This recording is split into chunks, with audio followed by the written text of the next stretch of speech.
میری آواز آ گئی تو نہیں جاگو پاکستان جاگو میں ایک بار پھر خوش آمدید. اور یہاں پہ مائک کا کچھ پرابلم تھا جو کہ بیسکلی کوئی پرابلم نہیں تھا, اور جیسے ہی ہم بریک پہ گئے تو خالد صاحب کو مائک بالکل ٹھیک ہو گیا. آئی ڈونٹ نو, شاید جو یہاں پہ بتائی جا رہی ہیں باتیں کہ ہو سکتا ہے وہ باتیں نہ چاہ رہے ہوں کہ ہم لوگ مزید ان کے بارے میں کریں, لیکن میرے ذہن میں ایک سوال نکلا تھا اور وہ یہ تھا جو میں کافی دنوں سے پوچھنا چاہتا ہوں کہ اتنے ساری اگر یہ مخلوق ہے تو ان کا ذریعہ معاش کیا ہے, کیسے یہ لوگ کماتے ہیں کھاتے ہیں؟ اگر عدالتیں بھی لگ رہی ہیں, اگر سسٹمز بھی ہیں, سب کچھ ہیں, تو پھر کیا ہماری طرح کام کرتے رہتے ہیں, محنت مشقت کرتے ہیں, خرچہ بھی کہاں کرتے ہیں؟ آپ اس بات پہ تھوڑی سی روشنی ڈالنا چاہیں گے؟ بالکل, میں آپ کو پرسنل ایکسپیرینس بتاؤں.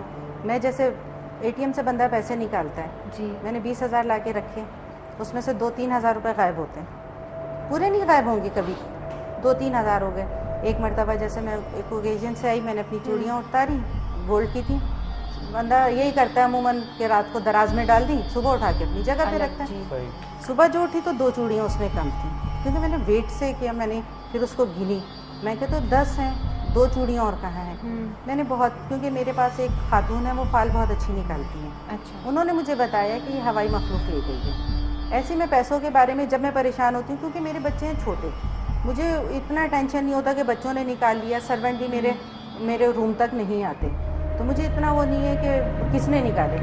لیکن یہ ٹینشن ہوتی ہے کہ اس میں کم کیوں ہیں پیسے, کیا اے ٹی ایم سے کم نکلے, کیونکہ عادت کسی کو بھی نہیں ہوتی کہ پورے وہیں پہ کھڑو گے. بالکل بہانے ایز اٹ از میں نے پرس میں ڈالے, گھر آئی. معاوضے کی کیا معاوضہ سر مجھ سے معاوضہ جی, میں نے جو کچھ بھی کام کیا ہے, جو مجھے انفارمیشن وہاں سے آئی ہیں, ٹو ہارسز ماؤتھ جو چیزیں آئی ہیں, مجھے لگتا ہے کہ اس کا معاوضہ میں نے پیسوں کی شکل میں دیا ہے, بالکل جیسا انہوں نے کہا ہے. آپ سے مانگا انہوں نے؟ نہیں مانگا نہیں, لیکن میرے پیسے رکھے ہوئے ایک ایسی جگہ سے جہاں میری بیگم کے علاوہ یا وہاں کسی کا گزر نہیں ہے, اور وہاں سے وہ پیسے غائب ہوئے, کبھی 20,000, کبھی 2,000, کبھی 3,000, لیکن کم پیسے.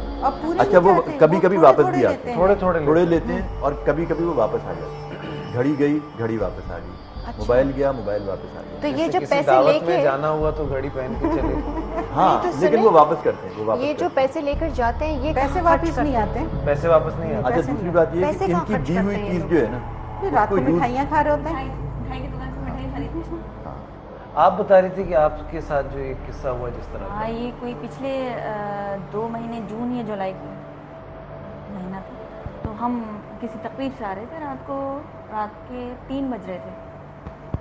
میں جگہ کا نام بھی بتاؤں گی آپ کو, وہ ہے سیوک سینٹر کے ساتھ الٹے ہاتھ کی طرف جو گاڑی, ہم نے شارٹ کٹ لیا, تو ہم نے وہاں موڑ لی گاڑی. ٹھیک ہے, وہاں موڑی تو ایک خاتون سفید لباس میں پہنی ہوئی وہاں کھڑی ہوئی ہے, جہاں مطلب وہاں پہ کوئی کھڑا نہیں ہوتا, کوئی بھی مانگنے والا, کوئی فقیر, کوئی بھی نہیں کھڑا ہوتا, کیونکہ گاڑیاں ہی نہیں جاتی وہاں پہ.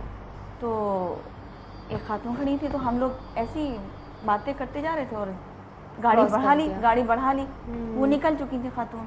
پھر ایک دم راشد کے دماغ میں کلک کیا انہوں نے کہ مجھے گاڑی بیک کرنی چاہیے. انہوں نے گاڑی کو پیچھے کیا اور اپنے والیٹ نکالا اور پیسے نکال کے مجھے کہا روبینہ تم ان کو دے دو, ان خاتون کو دے دو. بس میں نے وہ شیشہ میں نے نیچے کیا گاڑی کا اور میں نے ان کو دیا, اور وہ کھڑی تھی خاتون, بالکل 4 فٹ کے فاصلے سے کھڑی تھیں. اور وہ راشد یہ سب کچھ دیکھ رہے ہیں, مگر میں نہیں دیکھ رہی, میں سامنے دیکھ رہی ہوں. آپ کو ڈر لگ رہا ہے؟ مجھے شروع سے میں نے کہا یہ خاتون اکیلی کیا کر رہی ہیں. تو انہوں نے مجھے کچھ نہیں بتایا, کہا کہ تم پیسے دے دو. پیسے دیے میں نے, اور میں نے پیسے مطلب روپے نکال کے جتنے بھی نکلے فوراً دے دیے. تو انہوں نے میرا ہاتھ بھی مطلب ٹچ نہیں کیا, کچھ بھی نہیں رکھا ہے, صرف پیسے انہوں نے پٹافٹ مطلب نکال لیے, انہوں نے لے لیے انہوں نے پیسے. گاڑی انہوں نے فوراً اسٹارٹ کی, شیشہ میں نے جلدی سے بند کیا اور گاڑی اسٹارٹ کی. 2-3 منٹ ہی ہوئے تھے تو میں نے پیچھے, انہوں نے ہی مجھ سے کہا کہ تم پیچھے مڑ کے دیکھو. میں نے پیچھے مڑ کے دیکھا تو ہے ہی نہیں, غائب بالکل, وہاں کوئی کھڑے ہی نہیں. اچھا, ایک تو معاوضہ لے جاتے ہیں, پھر دوسرا یہ گفٹ بھی کرتے ہیں. کچھ چیزیں رکھ کے جاتے ہیں, اور اگر کوئی بہت ہی بڑا گفٹ ہے, ہو سکتا ہے کہ ان میں سے کوئی میری بات سے اتفاق کرے, یہ سیر کو لے جاتے ہیں. سیر کو لے جاتے ہیں, یہ اپنے ملک دکھاتے ہیں, یہ اپنی وہ جو 5ویں سمت ہے نا, ہمیں اللہ تعالیٰ نے 4 سمتوں کا ادراک دیا ہے, نارتھ, ایسٹ, ویسٹ اور ساؤتھ. ہم جو پچھلے 2 ہفتے سے بات کر رہے ہیں, ہم 5ویں سمت کی بات کر رہے ہیں. یہ سب ایک نادیدہ سمت ہے. یہ ان لوگوں کی بات ہو رہی ہے کہ جو آپ دیکھتے ہیں کہ آپ بازاروں میں اور سڑکوں پہ ایک آدمی مادرزاد ننگا چلا جا رہا ہے, سر میں اس کے خاک ہے, وہ ہنس رہا ہے, لیکن وہ اس 5th ڈائمنشن کا آدمی ہے, وہ اس 5ویں سمت کا آدمی ہے جو مجھے اور آپ کو نظر نہیں آ رہی. ہم اس پہ ہنس رہے ہیں, کہ یہ کیا ہے, اور وہ ہم پہ اور آپ پہ ہنس رہا ہے کہ ہم کہاں ہیں. یہ سیر کو لے جاتے ہیں, کہتے ہیں جنات اڑا لے گئے. ایسے بہت سے لوگ ہیں کہ جو غائب ہو گئے, وہ اچانک چلے گئے ہیں. کوئی سمجھتا ہے کہ یہ جہاز کے حادثے میں مر گئے, کوئی سمجھتا ہے کسی ملک میں بھٹک گئے, کوئی سمجھتا ہے کسی جیل میں سڑ رہے ہیں ملک میں, وہ واپس نہیں آئے. ان لوگوں کو لے جایا گیا ہے, اور کبھی کبھی لے آتے ہیں لیکن عموماً لاتے نہیں.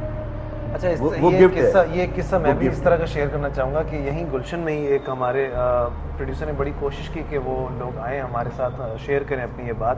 ان کی بیٹی کو لے کر چلے گئے تھے جنات, اور وہ آج تک واپس نہیں آئی, لیکن ان کا بیچ میں ایک میسج ضرور آیا تھا اس بیٹی کا کہ میں کہیں اور ہوں اور میں بہت خوش ہوں اور اس دنیا میں موجود ہوں. اور یہی جو سیر کی جو بات کر رہے تھے, زہرا کو بھی یہ جو ہے حاصل ہے, سعادت کہوں اسے, پتہ نہیں حاصل ہے, اور وہ بھی جا چکی ہیں. فیسلٹی کہہ لیں نا, فیسلٹی کہہ لیں. زہرا سیر پہ گئی تھیں آپ, کون لے کے گیا تھا اور کیسے ہوا یہ؟ میں آپ کو 83 کی یہ بات بتا رہی ہوں. میری پیدائش کے روز 6 کلاس میں تھی اس وقت, میں 5th 6 کی اسٹوڈنٹ تھی. ہم لوگوں نے گھر چینج کیا تھا. اچھا, ہماری امی وہی ورڈنگ جو بھی میں نے آپ کو بتائی وہی کر کے امی ان ہوتی ہیں گھر میں, اور اس کے بعد امی نے مجھ سے کہا کہ جیسے قرت کر لو گھر میں. ہم نے قرت کی, میں نے ہی کی تھی. اب رات کو مغرب ہو گئی, کھانا وانا کھا کے سب اپنے بستروں پہ سو گئے. رات کو امی آئیں تقریباً 12 بجے ایک وزٹ کرتی تھیں, ہر بچہ اپنی جگہ پہ سو رہا ہے یا نہیں سو رہا. تو وہ جو آئیں تو میں بستر پہ نہیں تھی. انہوں نے میری دادی کو جگایا کہ دادی وہ زہرا نہیں ہے بستر پہ. تو ہماری دادی کہنے لگی واش روم میں ہوگی, ادھر ہوگی, کہاں جائے گی. اور وہ ہماری فرسٹ نائٹ تھی اس گھر میں, یعنی ہم لوگوں نے نیا پرچیز کیا. اچھا. تو میں بڑی یعنی اتنے میں میرے ساتھ یہ ہوا. امی کی جو کچھ بات ہوئی ہے وہ میں بعد میں آپ کو بتاتی ہوں. مجھے جو ہے نا یہ فیل ہوا کہ ایک بزرگ آئے اور انہوں نے میرا ہاتھ پکڑا اور مجھے کسی ایک دنیا میں لے کے جا رہے ہیں. اور میرے ہی اپنے گھر کی ایک وال ہے, اس میں اندر میں کہہ رہی ہوں اس میں سے پار کر گئی آپ وہ وال پار کر گئی. وہ وال پار کر کے میں ان کے ساتھ گئی ہوں. اور وہاں پہ میوٹ بچے, میوٹ فیملیز, یعنی کسی کے پاس کپڑا نہیں تھا. مجھے تھوڑی سی وہ فیل ہو رہی تھی کہ یار میں اس ماحول میں یہاں پر آ رہی ہوں. تو میں ان سے کہہ رہی ہوں نہیں تم جھجکو نہیں, چل کے جا رہے ہمیں چل کے, وہ میرا ہاتھ پکڑے, وہ میں چلتی چلی جا رہی ہوں. اور میرے ساتھ یہ ہوا کہ پھر میں بڑی دیر تک وہ مجھے سب سے ملواتے رہے, اور اپنے والوں میں یہ کہہ کے تعارف کروائے یہ میری آج سے پوتی ہے. اچھا.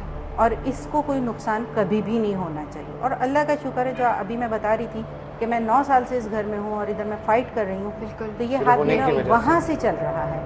تو ادھر امی یہ کہتی ہیں کہ میں تقریباً 3 بجے تک تمہارے بیڈ پہ نا سر پکڑ کے بیٹھی رہی کہ یہ کہاں چلی گئی. نیا ماحول تھا, نیا یعنی محلہ تھا. اب ایک جگہ سے دوسری جگہ بیچ میں ڈسٹینس بھی کافی تھا, وہ نہیں کہ پرانے محلہ تھا تو بندہ عادی ہوتا ہے ادھر نکل گیا ہوتا. امی کہنے لگی میں 3 بجے تک جاگتی رہی ہوں, پھر میں ذرا سا واش روم سے ہو کر آئی ہوں تو دیکھا تم اپنی جگہ پہ تھی. تو میں یہ سوچ رہی تھی کہ تم واپس کہاں سے آئی ہو. دروازہ میں بند کر کے گئی تھی, واش روم میں تھی. امی کو آپ نے بتایا یا پھر میں نے امی کو سب بتایا. امی نے کہا کہ بیٹا اب یہ بات کسی سے شیئر نہیں کرنا. میں کہو پھر اس کے بعد یہ ہوتا تھا کہ میرے اسکول بیگ میں سے مجھے 100 کے نوٹ ملتے تھے. 83 میں 100 کے نوٹ بہت زیادہ مانی جاتی تھی. تو میں امی کو جا کے خاموشی سے دے دیتی تھی. امی یہ ایک مرتبہ 800 روپے نکلے اس دور میں. میں نے کہا امی میں تو اس طریقے سے ان کو, دادا کو آپ سمجھا دیں, میری بات تو سمجھ میں نہیں آ رہی, میں اتنے پیسوں کا کروں گی کیا. تو وہ اس وقت سے ان کو سمجھایا کہ مجھے اب اس طریقے سے پیسے مت دیا کریں, اب آپ کو جو عیدی تہواری مجھے دینی ہے نا وہ کوئی اور ذریعے سے آپ دیں اور کم پیسے دیں. 100 روپے آتے ہیں. اچھا, یہاں پر بریک کا وقت آ رہا ہے, بریک سے واپس آئیں گے یار, بریک سے واپس آئیں گے. خالد مشوری صاحب سے بھی کچھ مجھے سوالات پوچھنے تھے اور اس سیر کے حوالے سے بھی کچھ اور باتیں کریں گے. دس از ویری اسکیری.